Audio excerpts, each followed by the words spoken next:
Welcome to the Ills Podcast. I am your host, as always, Mr. Pierre Sledge, and I thank you for sharing this time with me. On the way in, please like, subscribe, and make sure you comment on the video at the bottom. So let's talk about it. Yesterday, I played in a Texas Hold'em tournament at a lodge, and about 130 people showed up. So that's a nice amount of people for a out turn for playing cards and everything. So the first place take was about $2,100. So I was trying to get that money. But at any rate, this was a charity event for Kinston Schools. I don't know much about Kinston Schools, but I do know it's nowhere near where I used to live. It's maybe north of where I currently live. So that tells me everything I need to know. And that being, there wasn't going to be many black people at this tournament. So I thought maybe it was going to be me and my brother as being the only people who were black there. And I was pleasantly wrong. Also, my friend Al played too, but he's Indian, so, I don't count him so much. But there were about 6 of us there, about 6 black people. And during the course of the event, I'm just looking around, just kind of, get my mind off what's happening in the table at times. And it took me a long time to even find out where my brother was sitting. There were a lot of tables there, 15, I believe. And so as I'm looking around looking for Al, I see another black gentleman whom I did not see come into the building. So I was like, okay, it's an hour into playing. And I finally saw him. So, I was pleasantly surprised again.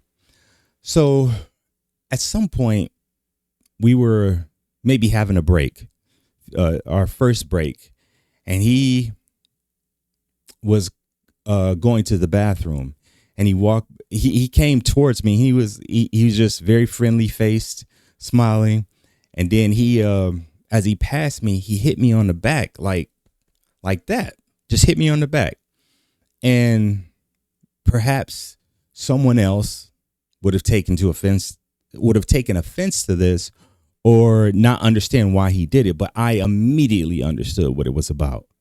And it made me feel cool because this hasn't really happened to me in a long time. And I want to believe the best about humans. I do. So on the way back, he does the same thing. He gives me another double tap with his fist, and he kept going. So then later on, he had another break, and he came back, did the same thing again. And I just started laughing at this point.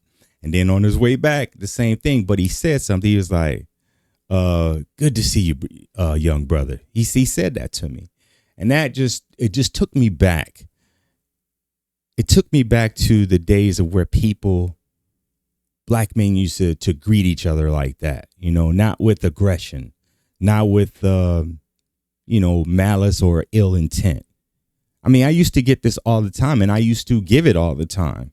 I still do. If I'm someplace and I see somebody else black or whatever, I say what's up, but I don't say it in a way that's like, what's up, bro? What's popping or anything like that. No, I say, how you doing, brother?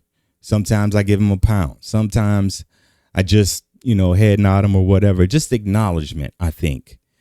And that to me, that used to be black communion to me. Yeah, I don't see black communion anymore. I don't see a black community. All I see is us depreciating our own value and then blaming someone else. But yesterday was beautiful. And this gentleman, he was about a generation ahead of me. So he's about 70 years old, I would say. Looked to be in maybe late 60s, but I'd say more towards 70. But it was just so fulfilling a day just because of this gesture. Just because I got to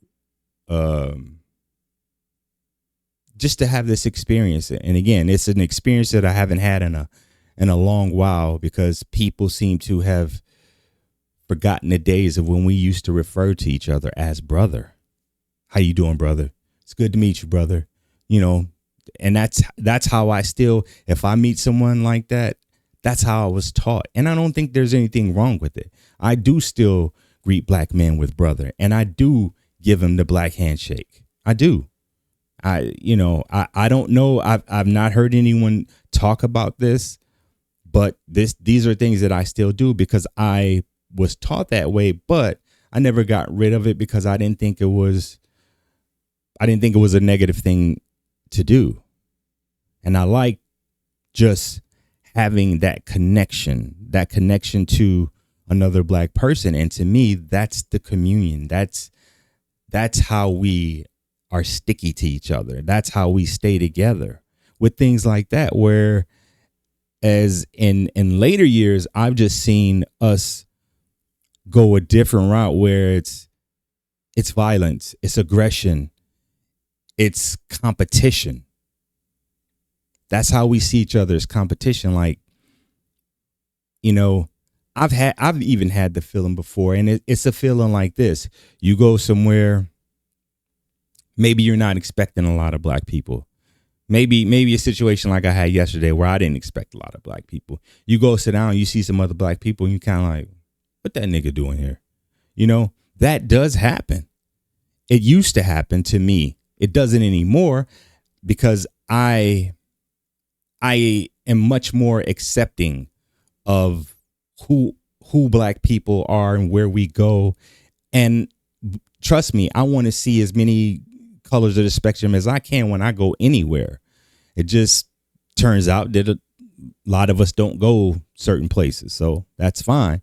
But when I do, I make sure I talk to and I interact with people who are just like me, who may be feeling the same way. And that's the thing.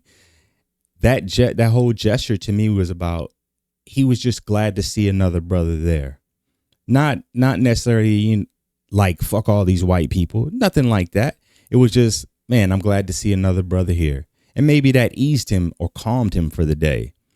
You know, maybe he was one of the ones who finished in the top 10. Me and my brother and Al weren't, but we still had a good time. And I had an even better time, I think, because of this experience. And I loved it. I love to see our people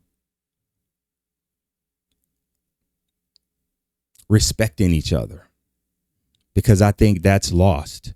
It's lost in the media, and it's lost in the actual.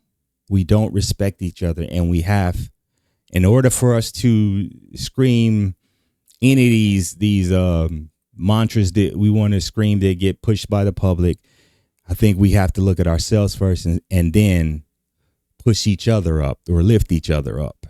And then that's when we can, kind of demand things be different with other people. Because if we keep going like this, being competition to each other or being aggressive towards each other, no one's ever going to change their thoughts about us.